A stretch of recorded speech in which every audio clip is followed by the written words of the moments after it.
Got this old Massey Furgeson M7.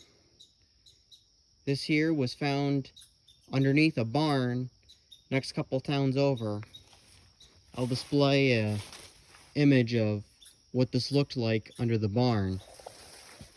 The steering wheel was wrapped right between two floor joists. The rewind doesn't engage. It's got this little, guessing like a 36-inch deck. No seat, no hood. Got this little 3-speed.